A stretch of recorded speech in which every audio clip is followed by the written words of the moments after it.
अस्सलाम वालेकुम मोअज़्ज़ज़ दोस्तों, कैसे हम उम्मीद करते हैं कि आप जहाँ भी होंगे ठीक ठाक होंगे, खैर वाफिस से होंगे। अल्लाह ताला से दुआ है कि आप जहाँ भी रहें ठीक ठाक रहें, खैर वाफिस से रहें। दोस्तों आज हमारा मौज़ू है नबी अकरम सल्लल्लाहु अलैहि वसल्लम के फरमान मुबारक।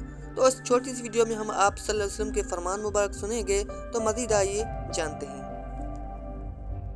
हुज़ूर अकरम सल्लल्लाहु अलैहि वसल्लम ने इरशाद फरमाया, जो किसी तंग दस्त के लिए आसानी पैदा करेगा, अल्लाह सुब्हान व तआला उसके लिए दुनिया और आखिरत में आसानी पैदा फरमाएगा। आप सल्लल्लाहु अलैहि वसल्लम का इरशाद मुबारक है, लोगों से शीरी कलामी के साथ बात करना सदका है, किसी काम में अपने मुसलमान भाई की मदद करना भी सदका है, किसी को पानी का घूंट पिलाना भी सदका है। रसूल अकरम सल्लल्लाहु अलैहि वसल्लम ने इरशाद फरमाया, जब भी मोमिन किसी परेशानी, बीमारी, रंजो मलाल, तकलीफ और गम में मुब्तला होता है, यहाँ तक कि उससे कांटा चुभता है, तो उसके बदले में अल्लाह ताला उसके गुनाह माफ़ कर देता है। नबी अकरम सल्लल्लाहु अलैहि वसल्लम ने इरशाद फरमाया, ऐमाल सिर्फ नीयतों पर होते हैं और हर आदमी के पास वही होता है जिसकी उसने नीयत की।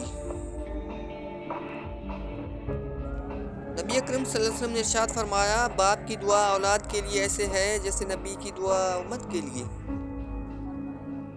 रसूल अकरम सल्लल्लाहु अलैहि वसल्लम ने इरशाद फरमाया, सजदा करते हुए बंदा अपने रब के सबसे ज़्यादा करीब होता है, बस सजदों में कसरत के साथ दुआ किया करो।